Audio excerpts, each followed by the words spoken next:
Kebaikan tulus seorang pemuda sederhana yang menolong wanita di pinggir jalan, ternyata membawanya pada takdir yang tak pernah ia duga.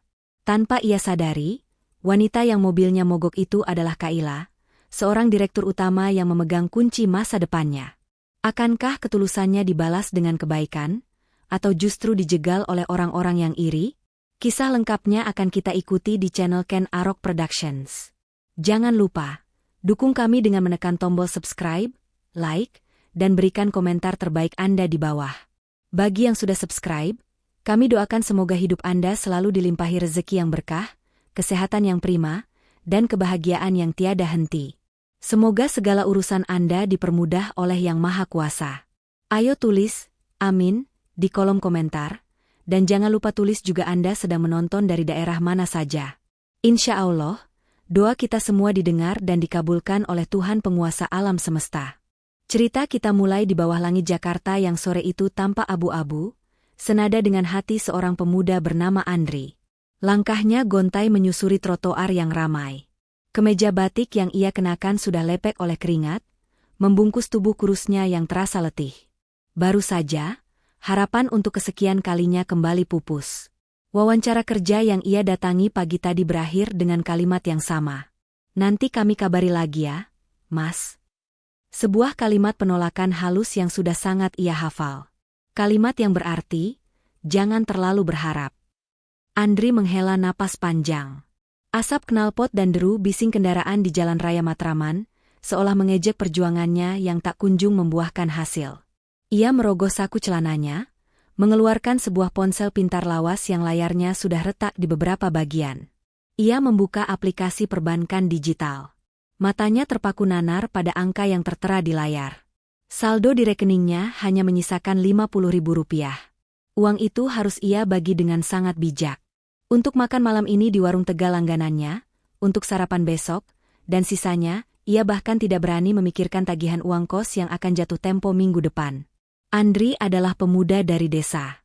Ia merantau ke Jakarta dengan berbekal ijazah sarjana dan setumpuk harapan besar. Ia pikir, ibu kota adalah tempat di mana mimpi bisa diwujudkan dengan kerja keras. Tapi kenyataannya, Jakarta jauh lebih keras dan kejam dari yang pernah ia bayangkan. Sudah 6 bulan ia berjuang, berpindah dari satu panggilan wawancara ke wawancara lainnya, namun nasib baik belum juga berpihak padanya. Ia tinggal di sebuah kamar kos sempit berukuran 3x3 meter, di sebuah gang padat penduduk. Kamar itu terasa pengap dan panas. Namun setidaknya memberinya tempat untuk merebahkan badan dan meluruskan punggung di malam hari. Sore itu, rasa lapar mulai melilit perutnya. Ia memutuskan untuk berjalan kaki lebih jauh, berharap menemukan warung nasi yang mungkin harganya sedikit lebih miring dari biasanya. Ia harus menghemat setiap rupiah yang tersisa. Sambil berjalan, matanya menatap gedung-gedung tinggi di kejauhan. Gedung-gedung kaca yang menjulang angku itu seakan menertawakan dirinya yang kecil dan tak berarti. Apakah aku salah datang ke kota ini? Batinnya bergejolak. Namun, bayangan wajah sendu ibu dan adiknya di kampung halaman segera menepis keraguan itu. Tidak, ia tidak boleh menyerah. Ia harus terus berjuang, entah bagaimana caranya. Andri terus berjalan lesu, tak menyadari bahwa langkah kakinya sore itu sedang membawanya menuju sebuah pertemuan yang akan mengubah seluruh alur hidupnya. Di saat yang sama, di sudut lain Jakarta yang lebih mewah, suasana tegang justru terasa di dalam sebuah mobil berwarna merah marun yang berhenti di pinggir jalan yang agak sepi di kawasan Kuningan.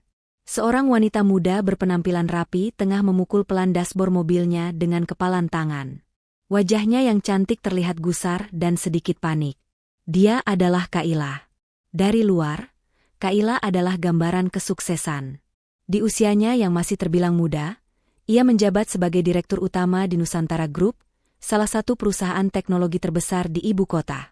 Ia dikenal sebagai pemimpin yang tegas, cerdas, dan seringkali dingin dalam mengambil keputusan. Namun sore itu, semua jabatannya terasa tak berguna. Mobil mewah yang biasa mengantarnya menembus belantara beton Jakarta, kini teronggok tak berdaya. Salah satu ban depannya kempes total, bannya bocor dan anginnya habis seketika. Masalahnya tidak berhenti di situ. Kaila meraih tas tangannya yang mahal, mengaduk-aduk isinya dengan cepat, namun benda yang ia cari tidak ada. Power bank. Benda kecil itu tertinggal di meja kerjanya. Ia menekan tombol daya di ponsel pintarnya berulang kali. Layar tetap hitam, mati total kehabisan daya. Sial, umpatnya pelan. Kayla adalah wanita yang terbiasa mengendalikan segalanya. Jadwalnya, rapatnya, ratusan karyawannya. Tapi kini, ia terdampar. Ia tidak bisa menelepon sopir pengganti, tidak bisa memesan taksi daring, tidak bisa menghubungi asistennya. Ia mencoba keluar dari mobil. Berdiri di samping mobilnya yang mogok, ia melambaikan tangan beberapa kali, mencoba menghentikan mobil atau taksi yang lewat. Namun, ini Jakarta. Di jam sibuk menjelang malam, orang-orang sibuk mengejar waktu mereka sendiri. Puluhan mobil melewatinya begitu saja. Beberapa melambat, hanya untuk melihat wanita berpenampilan menarik itu, namun tak ada satupun yang benar-benar berhenti untuk menawarkan bantuan. Mereka terlalu sibuk, atau mungkin terlalu curiga. Kayla menghela napas, rasa frustrasinya memuncak. Ia yang biasanya duduk di ruang rapat berpendingin udara, kini harus berdiri di trotoar yang berdebu, merasakan terpaan panas sisa matahari sore. Ia memandang ke sekeliling jalan yang mulai temaram. Ia benar-benar sendirian dan membutuhkan pertolongan. Dan dari kejauhan, seorang pemuda dengan kemeja batik lusuh terlihat berjalan kaki, melangkah pelan ke arahnya. Andri terus menyeret langkahnya. Pikirannya masih sibuk menghitung sisa uang dan memikirkan bagaimana nasibnya esok hari. Ia berjalan dengan kepala sedikit menunduk, berusaha mengabaikan perutnya yang keroncongan dan kakinya yang pegal. Namun, sebuah pemandangan di seberang jalan membuatnya terpaksa menghentikan langkah. Sebuah mobil mewah berwarna merah marun tampak berhenti dalam posisi yang tidak wajar, menepi di bahu jalan. Di samping mobil itu, berdiri seorang wanita yang tampak kebingungan. Pakaiannya sangat rapi. Blus putih bersih dipadu rok hitam yang elegan, serta sepatu hak tinggi yang mengkilap. Jelas sekali, wanita itu bukan orang sembarangan. Wanita itu melongo ke arah ban depan mobilnya, lalu memandang ke jalan raya dengan cemas. Ia mencoba melambai pada beberapa taksi yang lewat, namun tak ada yang berhenti. Andri terdiam sejenak. Ia bisa melihat dengan jelas ban depan mobil itu kempes total. Hancur, sepertinya habis melindas sesuatu yang tajam. Sebagian dari diri Andri menyuruhnya untuk terus berjalan. Apa urusannya?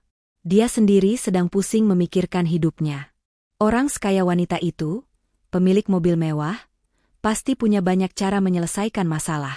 Sebentar lagi pasti sopirnya datang, atau ia tinggal menelepon bantuan derek. Mengurus masalah orang kaya hanya akan buang-buang waktu. Lagi pula, ini Jakarta. Niat baik tidak selalu dibalas baik. Andri sudah terlalu sering mendengar cerita tentang modus kejahatan di jalan. Hatinya dipenuhi kebimbangan. Ia lelah, ia lapar, dan ia merasa putus asa.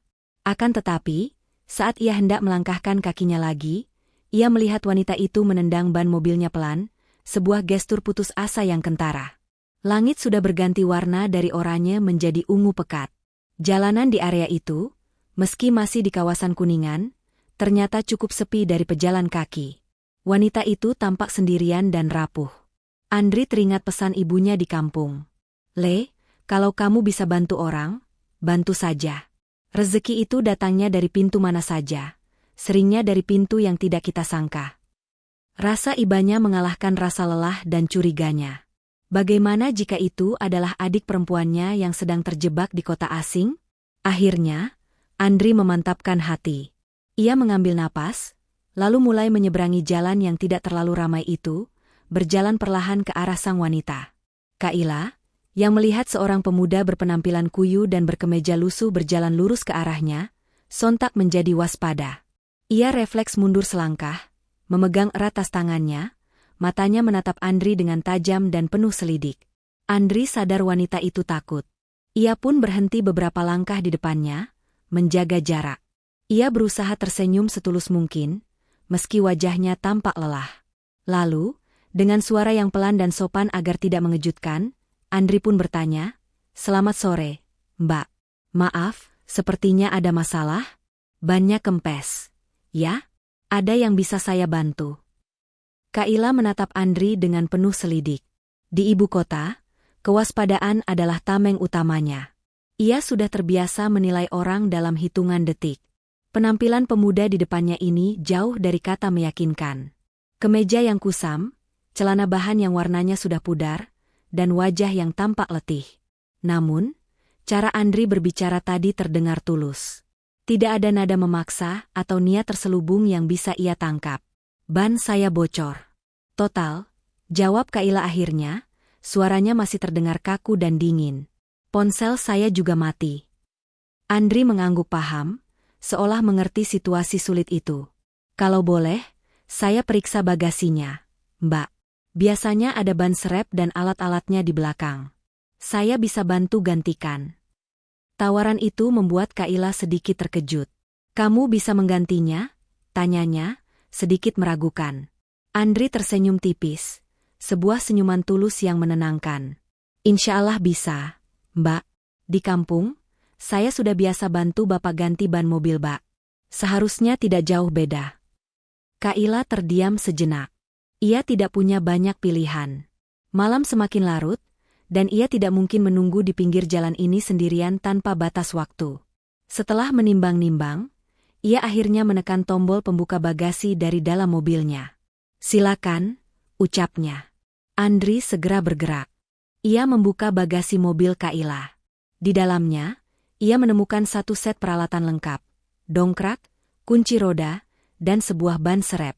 Ia mengangkat ban serep itu keluar, lalu meletakkan peralatan di aspal. Tanpa banyak bicara lagi, Andri langsung berlutut di sisi mobil. Ia tidak peduli celana bahannya kini menyentuh aspal yang kotor. Dengan cekatan, ia mulai mengendurkan baut-baut roda yang kempes. Baut itu terpasang sangat kencang. Andri harus mengerahkan seluruh sisa tenaganya, urat-urat di lengannya sampai terlihat menonjol. Kaila hanya berdiri mengamati. Dalam hati, ia merasa sedikit canggung sekaligus kagum. Setelah baut kendor, Andri memasang dongkrak di titik yang tepat, lalu mulai memompanya. Perlahan, bodi mobil mewah itu terangkat. Keringat mulai membasahi pelipis dan leher Andri. Pekerjaan ini jauh dari kata bersih. Jalanan yang berdebu membuat tangannya cepat sekali menghitam legam oleh oli dan kotoran. Saat ia berusaha menarik ban yang kempes keluar dari porosnya, sedikit oli hitam tanpa sengaja terciprat dan mengenai lengan kemeja batiknya. Andri sempat terdiam sejenak, melihat noda hitam yang kini merusak kemeja terbaiknya.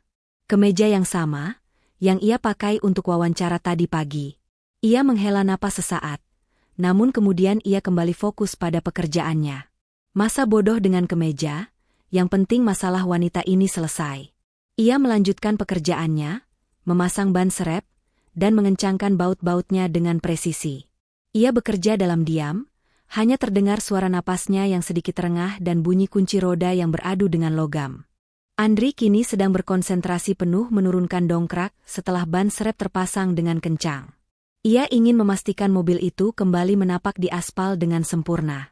Ia bergerak sedikit ke samping untuk mengambil lap dari tas peralatannya, berniat membersihkan tangannya yang legam sebelum menyentuh ban yang kempes. Saat itulah, matanya tanpa sengaja menangkap sesuatu dari pintu depan mobil yang sedikit terbuka. Di atas jok penumpang, tergeletak sebuah dompet wanita berwarna krem yang mewah. Dompet itu dalam posisi sedikit terbuka. Mungkin karena tadi Kaila terburu-buru mengambil sesuatu, atau saat ia panik mencari ponselnya. Dari celah dompet yang terbuka itu, Andri bisa melihat dengan jelas isinya. Tumpukan rapi lembaran uang berwarna merah, 100 ribuan, jumlahnya terlihat sangat banyak. Jauh lebih banyak dari sisa uang di rekeningnya. Di samping tumpukan uang itu, berderet kartu-kartu plastik berwarna emas dan perak.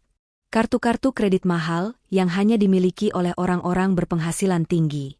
Seketika, napas Andri terasa tercekat. Pikirannya langsung berlari pada kamar kosnya yang sempit. Pada tagihan yang akan jatuh tempo. Pada perutnya yang masih kosong sejak siang tadi. Uang itu. Selembar saja dari tumpukan itu bisa menyambung hidupnya untuk beberapa hari ke depan. 2 lembar bisa membayar uang kosnya bulan ini. Godaan itu datang begitu cepat, begitu nyata, berbisik di telinganya di tengah keheningan jalan. Wanita itu sedang berdiri di belakang mobil, fokus mengawasi ban yang sudah diganti. Dia tidak sedang melihat ke arah Andri. Ini adalah kesempatan emas. Mengambil selembar atau 2 lembar, Kaila mungkin tidak akan menyadarinya. Di antara tumpukan uang sebanyak itu, kehilangan sedikit mungkin tidak akan terasa olehnya. Hati Andri berperang hebat. Kebutuhan hidupnya menjerit, mendesaknya untuk melakukan hal nekat. Tapi di sisi lain, ada suara ibunya yang selalu terngiang. Hidup itu boleh susah, Le. Tapi jangan sampai harga dirimu ikut murah. Andri memejamkan matanya sejenak, menarik napas dalam-dalam, mengusir bisikan setan yang menggodanya. Ia teringat perjuangannya selama ini mencari kerja halal. Ia tidak mau merusak segalanya hanya demi jalan pintas yang hina. Kejujuran adalah satu-satunya harta yang ia miliki saat ini. Dengan tangan yang masih kotor oleh oli, Andri bangkit. Ia tidak menyentuh dompet itu. Ia berjalan menghampiri Kaila yang masih berdiri di belakang.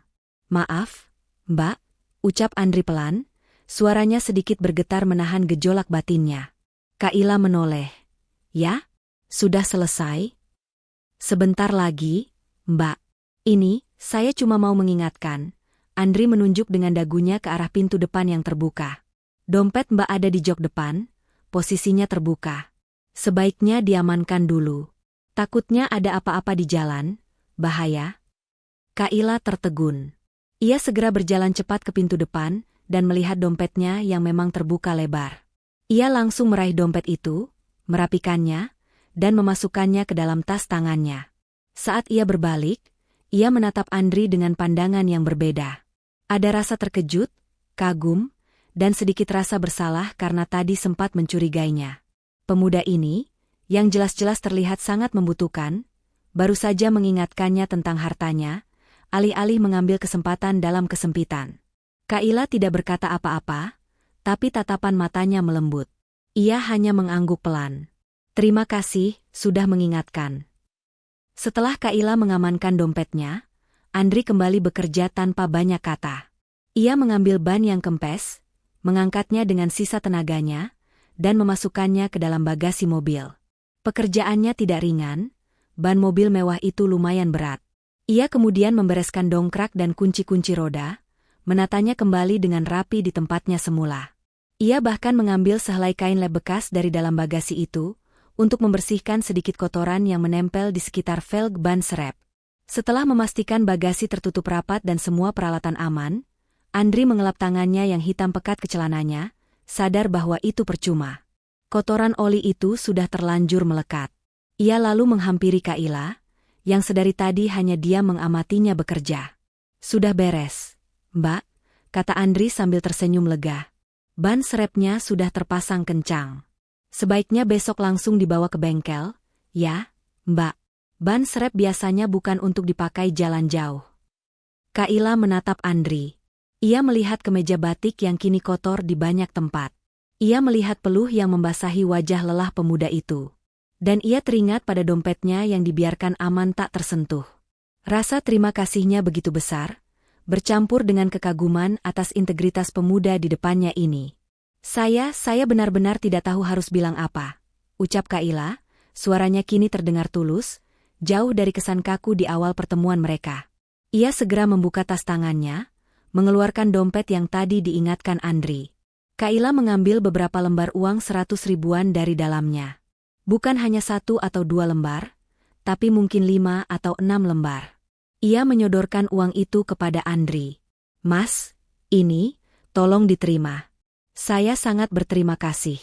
Ini sebagai ganti waktu Mas, dan untuk membersihkan baju Mas yang jadi kotor." Andri melihat tumpukan uang merah di tangan Kaila. Uang itu lebih dari cukup untuk membayar kosnya sebulan. Tapi, seketika itu juga, harga dirinya terasa terusik. Ia membantu wanita ini bukan karena mengharapkan uang. Ia membantunya karena murni rasa iba. Andri menggeleng pelan dan mengambil langkah mundur. Tangannya ia letakkan di belakang punggungnya. "Maaf, Mbak. Tidak usah," tolaknya halus. "Saya ikhlas membantu. Saya tidak mengharapkan imbalan apa-apa." Kaila terkejut. "Tapi, Mas." "Tidak apa-apa, Mbak," potong Andri cepat, namun tetap sopan. "Menolong orang kan tidak harus dibayar. Tadi saya lihat Mbak kebingungan sendirian, saya hanya melakukan apa yang seharusnya dilakukan." Kaila masih terdiam, tangannya yang memegang uang masih terulur di udara. Ia belum pernah bertemu orang seperti Andri di Jakarta. Andri kemudian tersenyum, senyuman yang menyimpan beban namun tetap terlihat tulus. Kalau Mbak memang mau balas budi, tidak usah pakai uang. Lalu, tanya Kak Ila, bingung. Doakan saja, Mbak, kata Andri pelan. Doakan saja saya bisa cepat dapat pekerjaan. Saya sudah lama menganggur. Kalimat itu menusuk langsung ke hati Kak Ila. Andri membungkukkan badannya sedikit. Kalau begitu, saya permisi dulu, Mbak. Hati-hati di jalan. Tanpa menunggu jawaban Kak Ila lagi, Andri berbalik dan mulai berjalan kaki, kembali ke jalurnya semula. Meninggalkan Kak Ila yang masih terpaku di samping mobil mewahnya, memegang uang yang ditolak mentah-mentah, sambil menatap punggung pemuda sederhana yang perlahan menjauh di kegelapan malam. 1 minggu telah berlalu sejak malam di pinggir jalan itu. Andri sudah hampir melupakan kejadian tersebut, terlalu sibuk berkutat dengan kenyataan hidupnya yang semakin sulit. Uang Rp50.000 yang ia miliki tempo hari, kini sudah habis tak bersisa. Ia terpaksa berutang di warung Tegal langganannya, sekadar untuk mengisi perut dengan nasi dan sepotong tempe. Pemilik warung yang iba padanya, mengizinkannya berutang untuk sementara waktu. Kemeja batik satu-satunya yang ternoda oli itu, telah ia cuci bersih dengan sabun colek berkali-kali. Noda hitam pekat itu sedikit memudar, namun meninggalkan bekas samar yang permanen, menjadi pengingat bisu akan pertemuannya dengan wanita kaya di mobil mewah itu. Malam itu, Andri sedang duduk termenung di tepi ranjangnya di kamar kos yang pengap. Ia menatap langit-langit kamar yang catnya sudah mengelupas. Rasa putus asa mulai benar-benar merayapinya. Ia sudah mencoba segalanya. Puluhan lamaran ia kirim setiap hari, namun tak ada satupun yang membalas. Ia mulai berpikir, mungkin Jakarta memang bukan untuknya. Mungkin sudah saatnya ia menyerah dan pulang kampung, membawa kegagalan sebagai oleh-oleh untuk ibunya. Ponsel lawasnya yang tergeletak di samping bantal tiba-tiba bergetar pelan, mengeluarkan bunyi notifikasi pesan masuk. Dengan malas, Andri meraih ponsel itu. Ia mengira itu hanyalah pesan singkat dari operator seluler yang menawarkan paket data murah, atau mungkin pengingat tagihan kos dari ibu pemilik kos. Namun, matanya terbelalak saat melihat baris subjek di layar notifikasi emailnya. Pengirimnya tertulis, Divisi Sumber Daya Manusia, Nusantara Group. Jantung Andri berdebar kencang. Nusantara Group? Perusahaan raksasa di bidang teknologi itu? Rasanya tidak mungkin. Ia memang ingat pernah iseng mengirimkan lamaran ke sana sebulan yang lalu, melalui sebuah portal lowongan kerja. Lamaran itu ia kirim tanpa harapan besar, hanya seperti melempar batu ke tengah lautan. Dengan tangan sedikit gemetar, ia membuka email tersebut. Isinya singkat, padat, dan jelas. Dengan hormat, Saudara Andri. Menindaklanjuti lamaran Anda, kami mengundang Anda untuk hadir dalam sesi wawancara tahap akhir. Andri membaca kalimat itu berulang kali, takut ia salah lihat. Wawancara tahap akhir? Kapan wawancara tahap awalnya? Ia merasa tidak pernah dihubungi sebelumnya. Namun, ia tidak peduli. Email itu nyata. Sebuah perusahaan sebesar Nusantara Group memanggilnya. Seketika, rasa lelah dan putus asa yang selama seminggu ini membelenggunya, lenyap entah kemana. Digantikan oleh gelora harapan yang membuncah. Ini adalah kesempatan emas. Mungkin ini adalah jawaban atas doa-doanya selama ini. Andri tidak tahu menahu bahwa namanya bisa sampai di meja divisi SDM, karena sebuah rekomendasi khusus dari seseorang yang sangat tinggi di perusahaan itu. Seseorang yang terkesan bukan hanya oleh kemampuannya mengganti ban, tetapi oleh kejujuran dan ketulusan hatinya yang langka. Tanpa membuang waktu, Andri bangkit. Ia mengambil kemeja batiknya yang tergantung di balik pintu. Ia memandang bekas noda samar itu. Besok, ia akan memakai kemeja ini. Kemeja penuh perjuangan ini, yang akan menjadi saksi babak baru dalam hidupnya. Inilah harinya. Hari penentuan yang mungkin akan mengubah nasib Andri selamanya. Pagi itu, Andri sudah berdiri kaku di depan sebuah menara pencakar langit yang menjulang gagah di jantung kawasan Sudirman Central Business District, atau yang lebih dikenal sebagai SCBD. Nusantara Group. Tulisan raksasa itu terpampang di lobi utama gedung yang terbuat dari kaca dan marmer berkilauan. Andri menelan ludahnya susah payah. Gedung ini lebih mewah dari apapun yang pernah ia bayangkan. Ia memandang pantulan dirinya di dinding kaca. Kemeja batik lengan panjang yang ia kenakan, kemeja terbaiknya, tampak begitu kusam dan lusuh di antara kemewahan ini.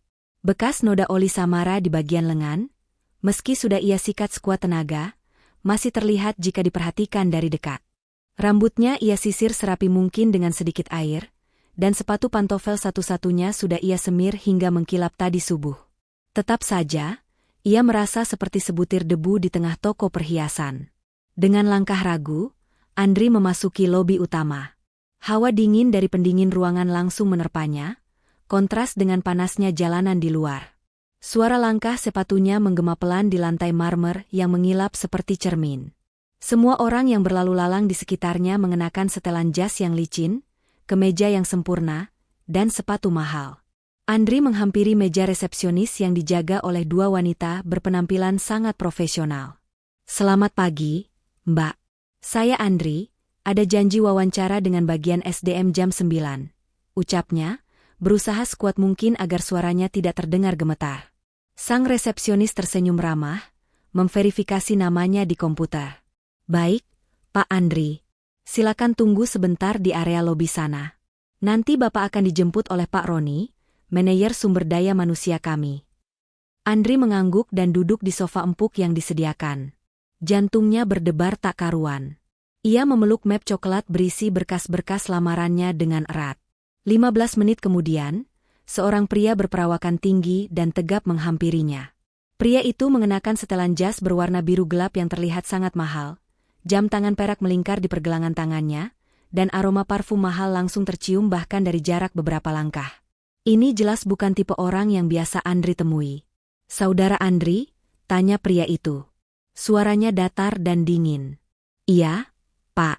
Saya sendiri," jawab Andri, refleks berdiri dan mengulurkan tangannya untuk bersalaman.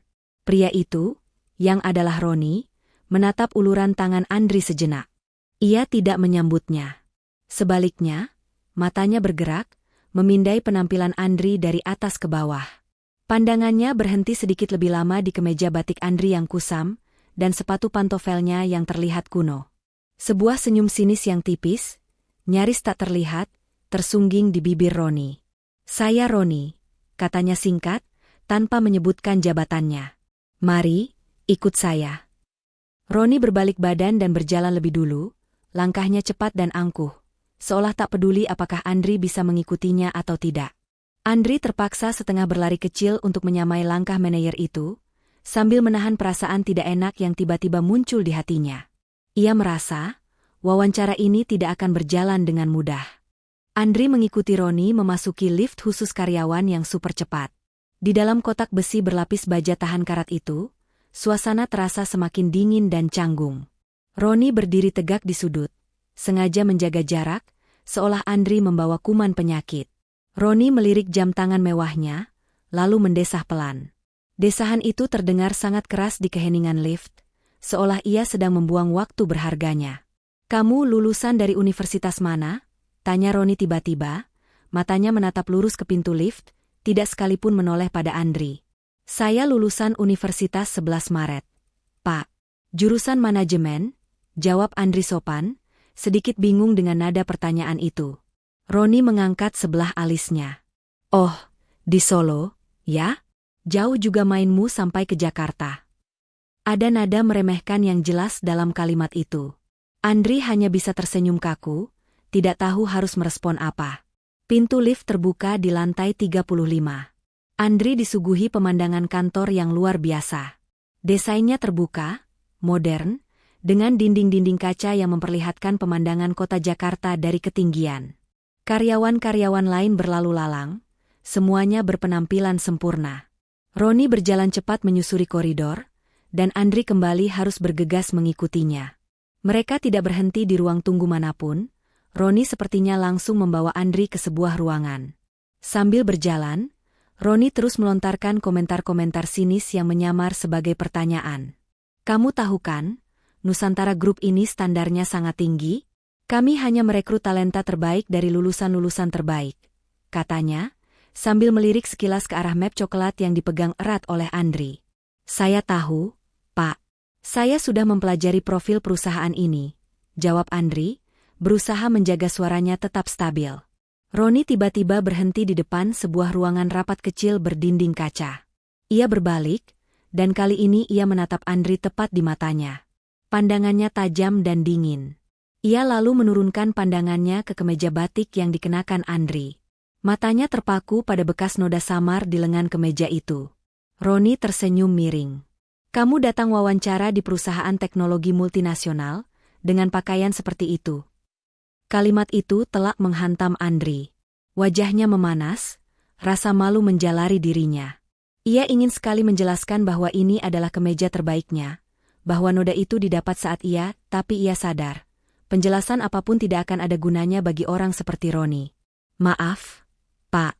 Ini kemeja batik terbaik yang saya miliki, ucap Andri pelan, namun berusaha menjaga harga dirinya. Roni tertawa kecil, tawa yang tidak ada lucunya sama sekali. Sudahlah. Saya sebenarnya bingung kenapa namamu bisa ada di daftar wawancara akhir. Ini pasti ada kesalahan administrasi. Tapi karena kamu sudah di sini, ya sudah, jalani saja formalitasnya. Rasa percaya diri Andri yang sudah ia bangun sejak pagi, kini hancur berkeping-keping. Pria di depannya ini, bahkan sebelum wawancara dimulai, sudah menghakiminya dan memutuskan bahwa ia gagal. Roni mendorong pintu ruangan rapat kecil itu, dan memberi isyarat agar Andri masuk. Ruangan itu steril.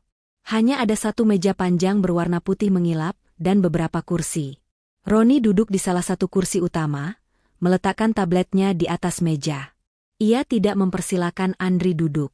Andri harus berinisiatif menarik kursi di seberang meja dan duduk dengan sopan. Oke, Andri. Roni membuka map coklat yang tadi dibawa Andri, mengeluarkannya, lalu meletakkan lembar riwayat hidup Andri di atas meja seolah itu adalah sesuatu yang kotor. Mari kita lihat, lanjut Roni, matanya menyapu lembaran kertas itu dengan cepat. Lulusan baru. Belum ada pengalaman kerja sama sekali. 6 bulan terakhir, menganggur. Setiap kata yang diucapkan Roni terasa seperti tamparan. Bisa kamu jelaskan, apa yang kamu lakukan selama 6 bulan penuh di Jakarta selain menghabiskan uang kiriman orang tua? Tanya Roni, nadanya menusuk. Andri menarik napas, berusaha mengendalikan emosinya. Saya melamar pekerjaan, Pak. Ke puluhan perusahaan, mungkin sudah ratusan. Sambil menunggu panggilan, saya tidak diam. Saya mengambil beberapa kursus daring gratis untuk belajar pemasaran digital dan dasar-dasar analisis data. Saya percaya keahlian itu relevan dengan industri ini. Roni mendengus pelan, seolah jawaban itu sangat menggelikan. Kursus gratis? Di internet? Roni bersandar di kursinya, menyilangkan tangan di dada. Andri, di perusahaan ini, karyawan kami adalah lulusan universitas luar negeri ternama, pemegang sertifikat profesional yang harganya puluhan juta. Dan kamu datang ke sini berbekal kursus gratis dan kemeja itu. Lagi-lagi, Roni menyerang penampilannya. Pak Roni, Andri angkat bicara, suaranya pelan namun tegas. Ia menatap lurus ke mata Roni. Saya mohon maaf jika penampilan saya tidak sesuai dengan standar di perusahaan ini. Saya datang dari keluarga sederhana. Kemeja ini adalah yang terbaik yang saya punya untuk menghargai panggilan wawancara ini. Tapi, lanjut Andri, saya percaya bahwa yang menentukan kinerja seseorang bukanlah harga pakaian yang ia kenakan, atau dari mana ia belajar. Tapi dari kemauan kerasnya, kemampuannya beradaptasi, dan yang paling penting integritasnya. Kata, integritas, itu sepertinya menyulut emosi Roni. Ia benci dibantah, apalagi oleh seseorang yang ia anggap rendah. Integritas, ya? Roni tersenyum sinis. Kata yang sangat besar untuk lulusan baru yang tidak punya pengalaman apa-apa. Kamu pikir perusahaan ini yayasan sosial? Kami di sini mencari keuntungan, bukan mengurus orang-orang yang butuh belas kasihan.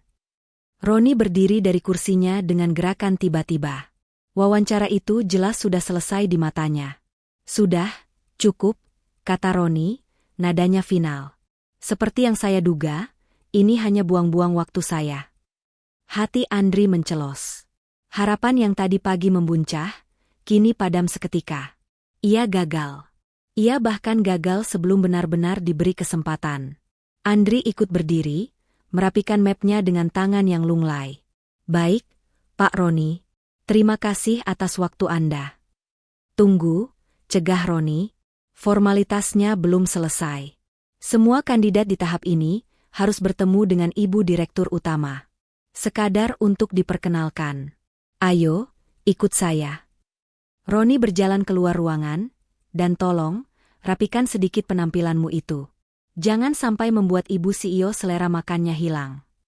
Andri hanya bisa menghela napas pasrah, mengikuti langkah angkuh manajer itu menuju babak akhir dari drama hari ini. Hati Andri terasa hampa saat ia melangkah keluar dari ruang rapat kecil itu. Cemoohan Roni barusan adalah puncak dari segala perlakuan meremehkan yang ia terima sejak pagi tadi. Bertemu Direktur Utama, Andri membayangkannya sebagai formalitas yang lebih menyakitkan.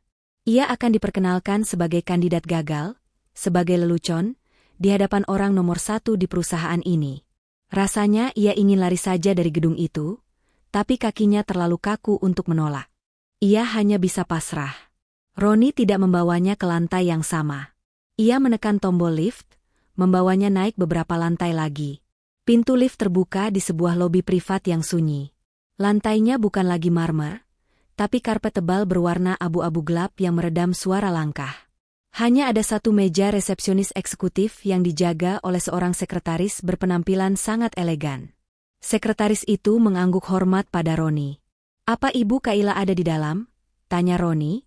Nada suaranya yang tadi sinis pada Andri, kini berubah sedikit lebih hormat saat berbicara dengan sekretaris itu. "Ada, Pak. Beliau sedang menunggu." "Silakan," jawab sang sekretaris. Kaila. Nama itu terdengar familiar di telinga Andri, tapi otaknya terlalu lelah untuk memprosesnya. Ia hanya fokus pada bagaimana caranya melewati beberapa menit ke depan tanpa terlihat semakin menyedihkan. Roni berjalan menuju sebuah pintu kayu ganda yang sangat besar dan tinggi, terlihat kokoh dan berwibawa. Ia mengetuk pelan 2 kali, lalu tanpa menunggu jawaban, ia langsung membuka salah satu pintunya. "Silakan masuk," desis Roni pada Andri. "Dan ingat, jangan banyak bicara kecuali ditanya. Jawab seperlunya." Andri menarik napas dalam-dalam, memegang map coklatnya yang sudah lecek di depan dada, lalu melangkah melewati ambang pintu itu. Seketika, ia merasa seperti memasuki dunia yang berbeda. Ruangan itu luar biasa besar. Mungkin lebih besar dari seluruh lantai kos-kosannya. Di satu sisi, dindingnya terbuat dari kaca penuh, dari lantai hingga langit-langit, menyuguhkan pemandangan kota Jakarta yang terhampar luas 180 derajat. Perabotannya minim, namun terlihat sangat mahal dan berkelas. Di ujung ruangan, dekat dinding kaca, berdiri sebuah meja kerja besar berwarna hitam mengilap. Di belakang meja itu, sebuah kursi eksekutif yang tinggi dan mewah, sedang dalam posisi membelakangi pintu. Hanya punggung kursi itu yang terlihat. Seseorang sedang duduk di sana, menatap keluar jendela, memandangi kota. "Permisi, Ibu," Roni memulai, suaranya dibuat seramah mungkin. "Saya membawa kandidat terakhir untuk wawancara formalitas, seperti yang Ibu minta." Punggung kursi itu masih diam, tidak bergerak. Andri berdiri kaku di dekat pintu, merasa semakin kecil dan tidak pada tempatnya. "Namanya Andri, Bu. Lulusan dari daerah," lanjut Roni. Ia tidak bisa menahan diri untuk tidak menyelipkan nada meremehkan bahkan di depan atasannya. "Berdasarkan evaluasi saya, kandidat ini." "Cukup, Roni." Sebuah suara wanita menginterupsi Roni. Suara itu tenang, tegas, dan berwibawa. Jantung Andri tiba-tiba berdebar kencang. Suara itu terasa sangat familiar. Perlahan kursi eksekutif yang tinggi itu mulai berputar. Andri menahan napasnya. Kursi itu berhenti berputar, menghadap lurus ke arah mereka. Dan dunia Andri serasa berhenti berputar bersamanya. Dunia Andri seakan runtuh dan terbangun di saat yang bersamaan. Di kursi kebesaran itu, duduk seorang wanita muda. Wajahnya yang tegas dan berwibawa kini menatapnya lurus. Wajah yang sama persis dengan yang ia lihat di bawah temaram lampu jalanan Kuningan seminggu lalu. Wajah yang sama, yang menatapnya dengan campuran panik, curiga, dan akhirnya, kagum. Lutut Andri terasa lemas seketika. Udara di paru-parunya seakan tersedot habis. Darah serasa surut dari wajahnya, membuatnya pucat pasi. Ini adalah Mbak yang ia tolong. Wanita pemilik mobil mewah yang bannya kempes. Wanita yang dompetnya ia jaga. Wanita yang ia tolak imbalannya. Dan wanita itu adalah Kaila, Direktur Utama Nusantara Group. Napas Andri tercekat di tenggorokan. Seluruh skenario wawancara yang ia takutkan, semua cemoohan Roni, tiba-tiba menjadi tidak ada artinya dibandingkan kenyataan yang baru saja menghantamnya ini. Di seberang ruangan, Kaila juga menatap Andri tanpa berkedip. Wajahnya berusaha ia jaga tetap tenang, seperti layaknya seorang pemimpin. Namun matanya tidak bisa berbohong. Ia menatap Andri, lalu pandangannya perlahan turun. Dari wajah Andri yang pias, ke kemeja batik kusam yang ia kenakan. Mata Kaila sedikit menyipit. Ia mengenali kemeja itu. Dan yang lebih penting, ia mengenali dengan sangat jelas, noda oli samar yang membekas permanen di lengan kanan kemeja itu. Noda yang didapat Andri saat berlutut di aspal kotor demi membantunya malam itu. Keheningan di ruangan itu terasa begitu pekat, begitu tebal, hingga seolah bisa disentuh. Roni, yang sama sekali tidak tahu menahu tentang drama yang terjadi seminggu lalu, menjadi satu-satunya orang yang kebingungan. Ia tidak mengerti bahasa tatapan mata yang sedang terjadi antara atasannya dan pemuda dekil ini.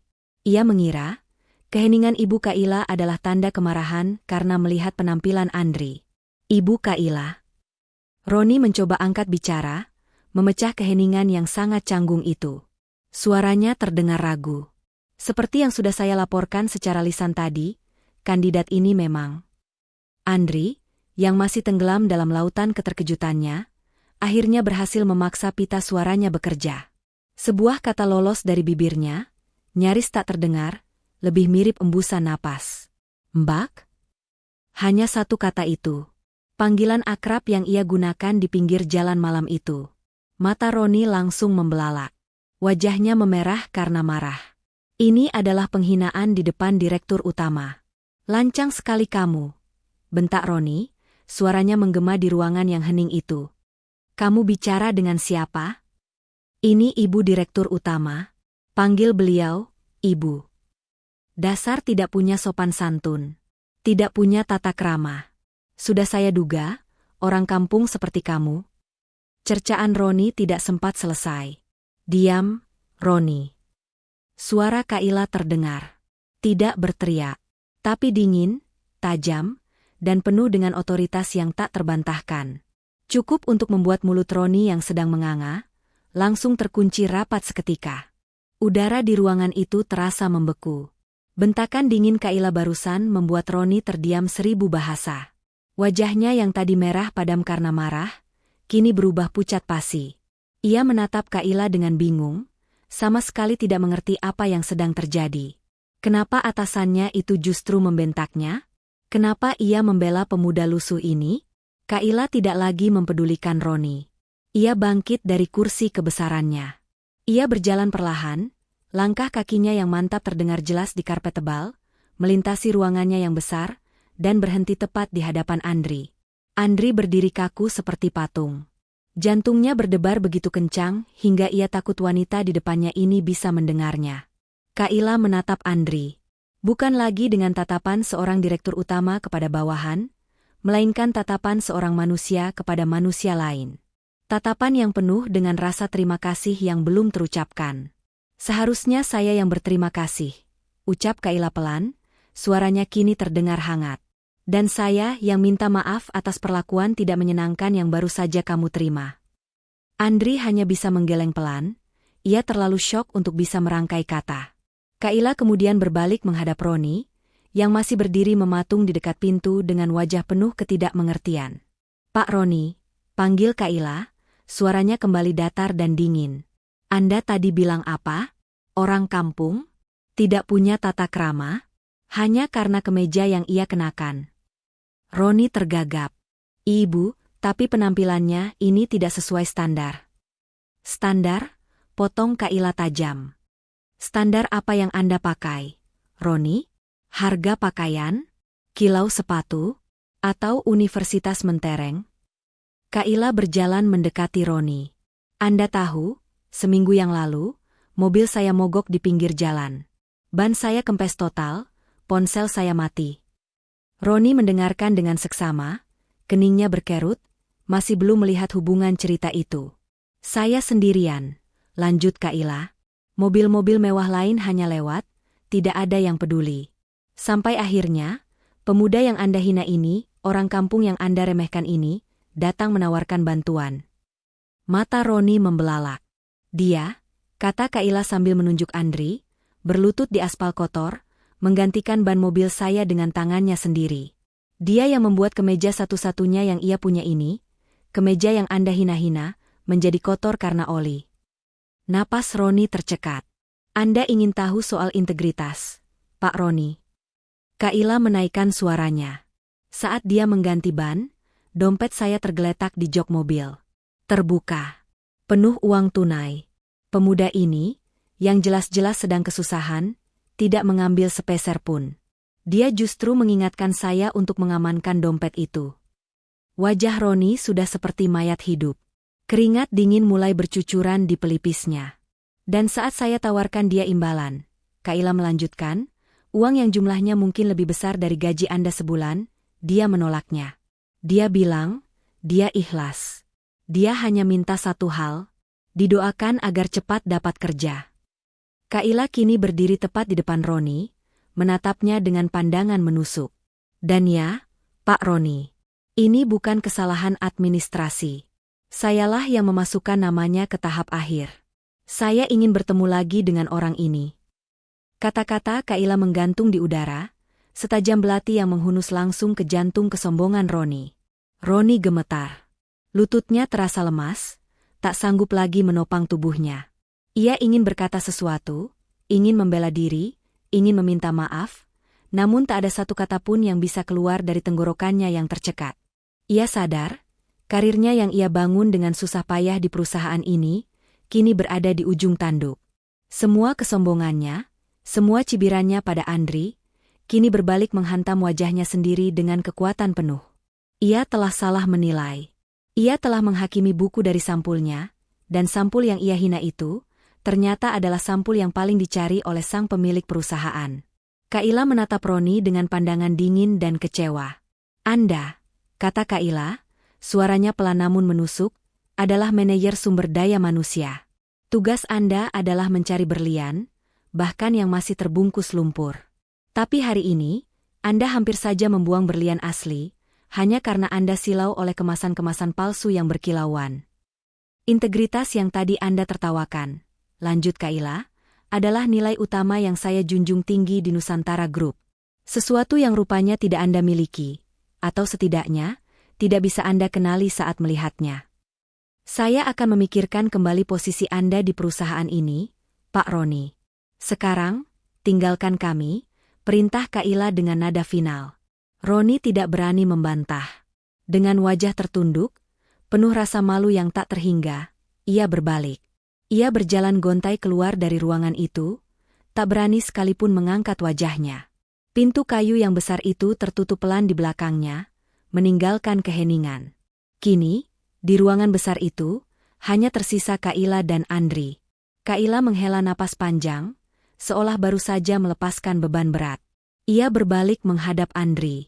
Wajahnya yang tadi tegang dan marah, kini melembut. Ada seulas senyum tipis di bibirnya. Andri masih berdiri kaku. Ia masih berusaha mencerna semua yang baru saja terjadi. Rasanya seperti mimpi.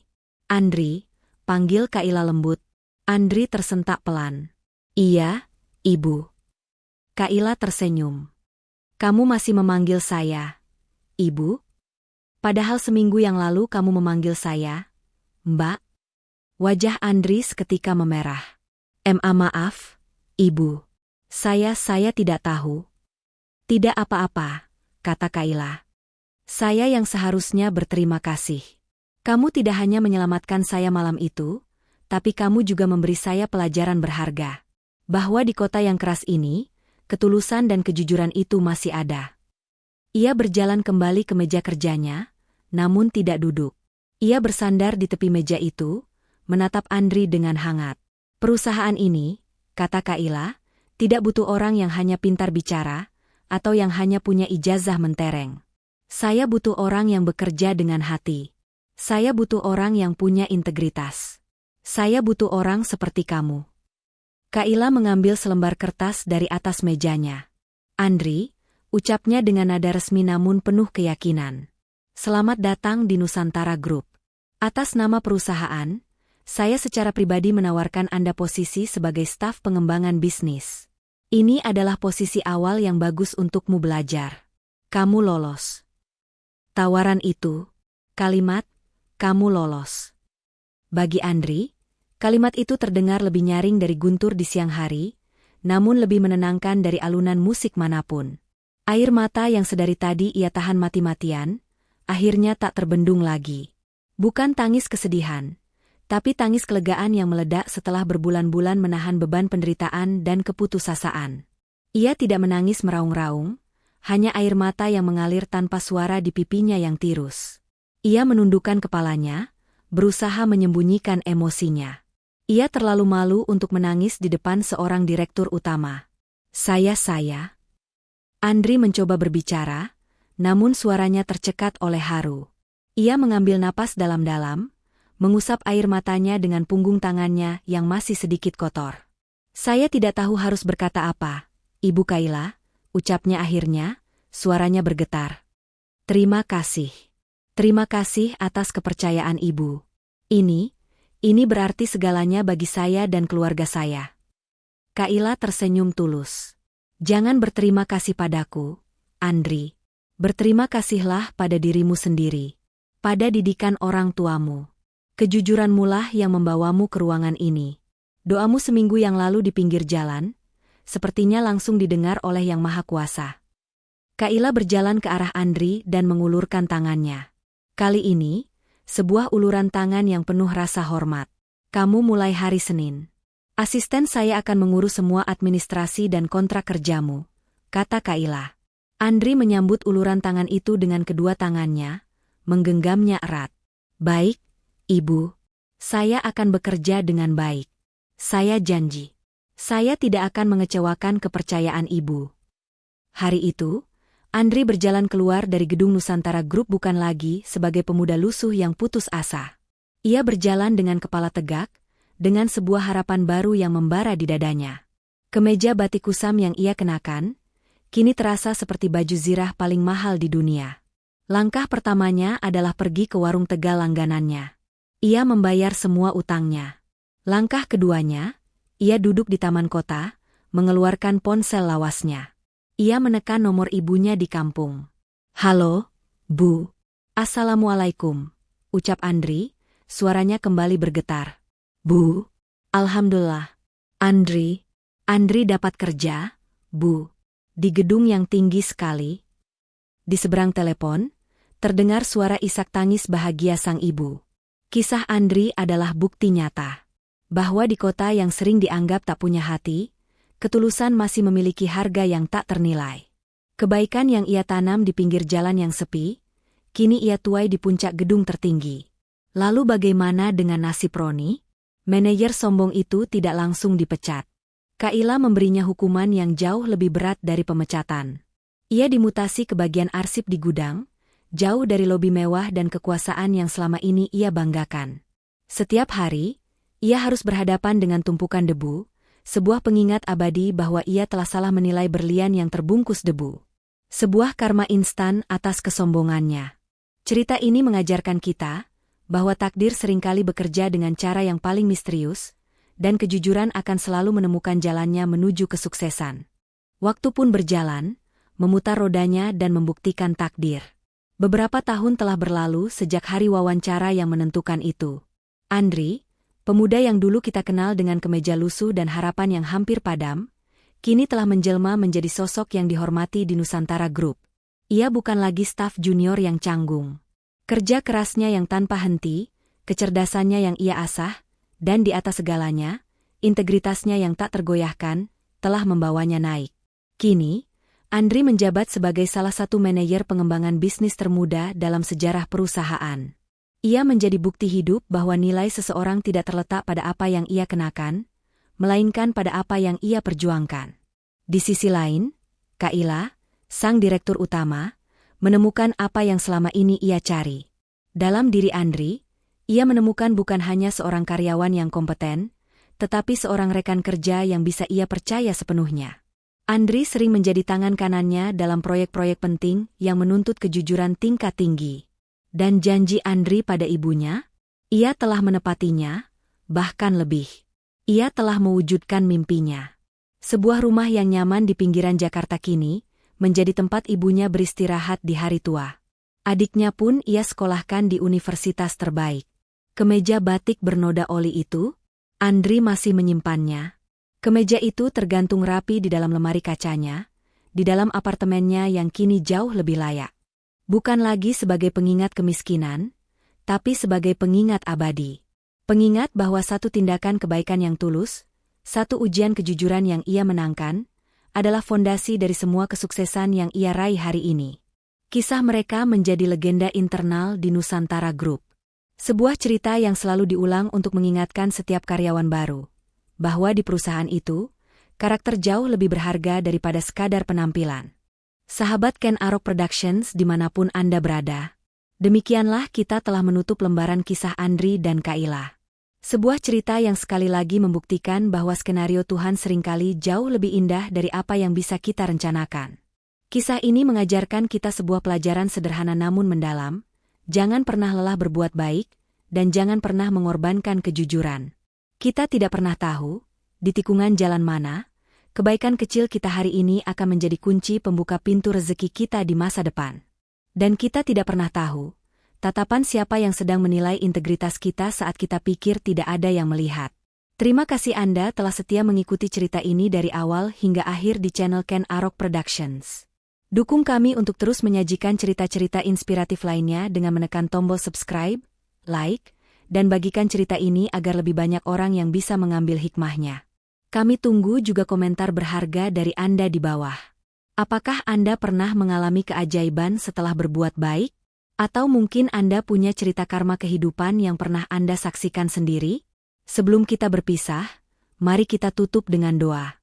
Semoga kita semua yang telah menyimak cerita ini, selalu diberi kekuatan untuk tetap jujur walau di dalam kesulitan. Diberi keikhlasan untuk menolong tanpa mengharap balasan. Dan semoga hidup kita semua selalu dinaungi keberkahan. Amin ya Rabbal Alamin. Saya, narator Anda, pamit undur diri. Tetaplah berbuat baik, karena kita tidak pernah tahu, kebaikan mana yang akan mengubah nasib kita. Sampai jumpa di cerita-cerita selanjutnya.